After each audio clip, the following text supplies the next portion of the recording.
Bonjour, je suis super content de vous retrouver aujourd'hui. On va parler d'une nouvelle série de vidéos, une série dans laquelle je vais vous parler de l'apprentissage. Cette série de vidéos sera en 3 parties. Aujourd'hui, première partie, on va parler de la première étape de tout apprentissage. Cette première étape, elle est très simple, c'est mettre dans sa tête. Mais pas de mettre dans sa tête pour une longue durée, simplement juste de mettre dans sa tête pour pouvoir faire des choses avec. Alors, pour vous parler d'apprentissage, j'ai décidé de vous parler d'un des pédagogues français les plus connus. Je ne sais pas si vous en avez déjà entendu parler. Bon, ils sont pas super connus les pédagogues de manière générale, mais celui dont je veux vous parler, c'est Antoine de La Garandrie. Antoine de La Garandrie, il est français et il est mort que très récemment.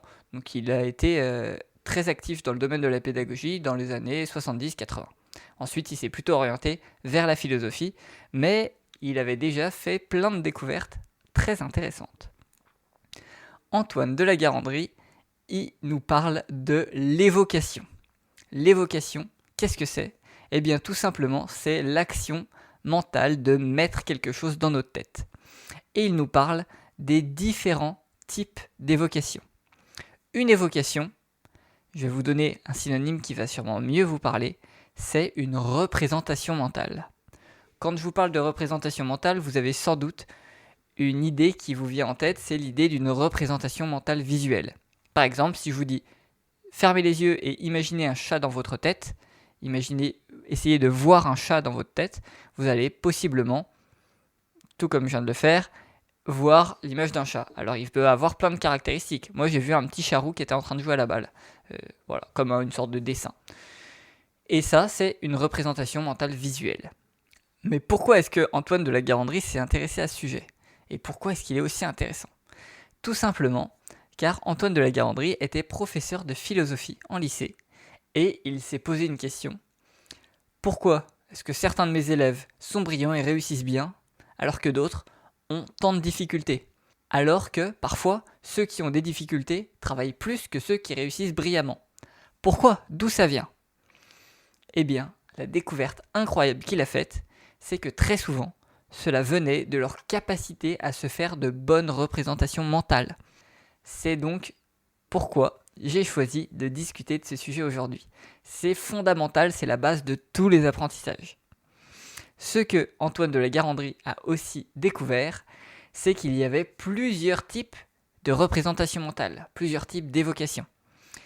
Il fait 3 catégories, surtout 2 et une petite bonus. Les 2 principales, c'est les représentations mentales visuelles et les représentations mentales auditives/verbales.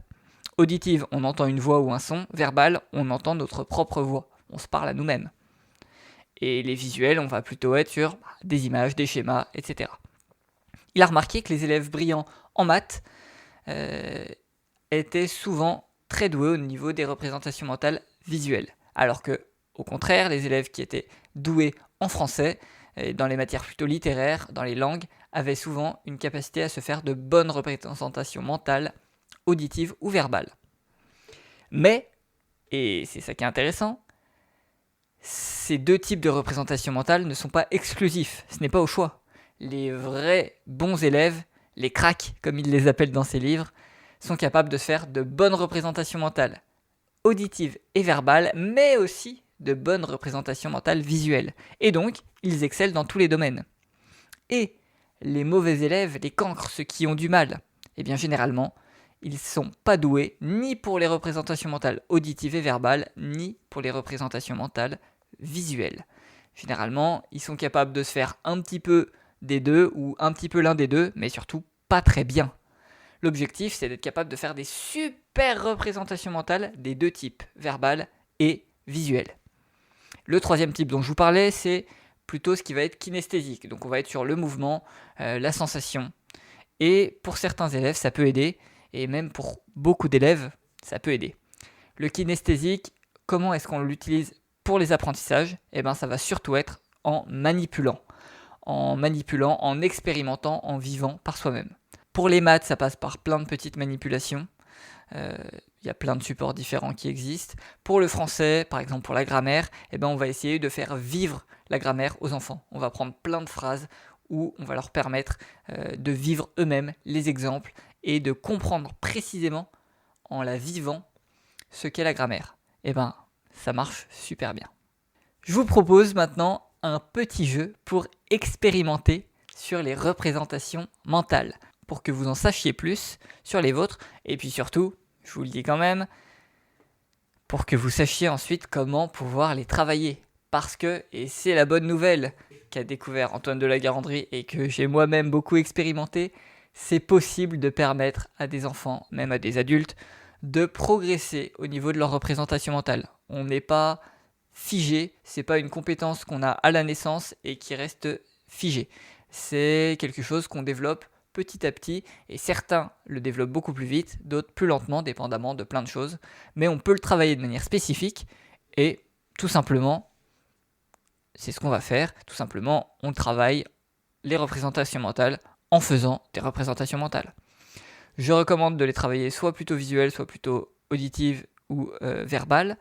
Là, je vous laisse complètement libre, je vais vous dire une petite description. Je vous conseille de fermer les yeux et de vous faire une image ou un film dans votre tête. Voilà, sentez-vous libre, vous voyez juste, constatez simplement ce que ça vous évoque et observez, analysez ce qui se passe dans votre tête lorsque je vous raconte cette petite description. Ce matin, j'ouvre les volets. Il a neigé toute la nuit. Dehors, le ciel est tout bleu. Le sol, tout blanc, brillant. Les maisons sont couvertes d'une épaisse couche de neige. En ouvrant ma fenêtre, j'entends au loin des cris d'enfants qui n'ont pas l'air mécontents de jouer dans toute cette neige fraîche. Voilà. Alors, qu'est-ce qui s'est passé dans votre tête ? Est-ce que vous avez vu des choses ? Est-ce que vous avez vu la neige, des maisons couvertes de neige ? Qu'est-ce que vous avez vu ? Moi, en vous racontant cette petite description, j'imaginais depuis la fenêtre de chez mes parents. J'ouvre la fenêtre, je vois les immeubles, les bâtiments en face, couverts de neige, parce que j'ai déjà vécu cette scène quand j'étais petit. Et est-ce que vous avez entendu des sons ? Vous avez peut-être entendu les cris des enfants qui jouaient dehors au loin ? Ou peut-être aussi d'autres choses ? Si oui, quoi ? Et est-ce que vous avez senti des choses ? Puisque j'ai parlé d'ouvrir la fenêtre, personnellement, j'ai tout de suite ressenti le petit courant d'air frais qui est entré dans la chambre. Il peut y avoir plein d'autres choses. C'est la richesse des évocations, des représentations mentales. Plus vous allez vous faire des représentations mentales riches, précises et, évidemment, cohérentes avec le support, quel qu'il soit, plus vous aurez de matière pour travailler ensuite. Ce travail, ça sera la compréhension et la mémorisation, évidemment. Mais ça peut être d'autres choses, ça peut être simplement pour apprécier, profiter d'une belle histoire. Quand on lit un livre qui a une belle description, simplement on se plonge dedans, on est immergé et on a la joie d'en profiter. Voilà. Pour travailler quand même un petit peu sur ce sujet, puisque c'est vraiment intéressant de travailler sur ces représentations mentales, je vous recommande de faire des petits jeux comme ça avec votre enfant. Parfois où vous lui lisez des histoires, des fois où il lit lui-même, des fois où il regarde une image. Il y a plein d'options. La porte d'entrée sensorielle n'importe pas. Ce qui est important, c'est de varier. Ça peut être des fois la vue, des fois l'ouïe, des fois voir une image, des fois lire quelque chose, etc. Ce qui compte, c'est de se faire des représentations mentales dans sa tête. Par exemple, on peut écouter quelque chose et dans sa tête se faire une image. On peut voir quelque chose et dans sa tête entendre une description Par exemple, vous voyez une image et vous la décrivez dans votre tête, eh bien vous avez une entrée sensorielle qui est visuelle, mais dans votre tête, vous vous faites une représentation mentale qui est verbale. C'est très intéressant de faire tous ces liens, d'en prendre conscience et de parler un petit peu de ça et de faire expérimenter des enfants qui ont des difficultés. C'est particulièrement pertinent pour les plus grands. Pour les petits, ça marche, mais on n'a pas forcément besoin de tout leur expliquer. On peut simplement se contenter de savoir comment ça marche et de les entraîner à se faire des bonnes images et des bons films dans leur tête. Mais pour les plus grands, ça vaut le coup de leur expliquer un petit peu ces notions parce qu'ils sont tout à fait capables de comprendre et souvent ça leur plaît beaucoup d'expérimenter et ça leur permet de comprendre comment fonctionne leur cerveau. Parce que, je peux vous le dire, une fois qu'ils feront des bonnes représentations mentales, il y aura déjà beaucoup de changements. Je vous garantis, c'est vraiment ce qu'a observé Antoine de La Garandrie et je l'ai observé aussi. Ça fait une grande différence.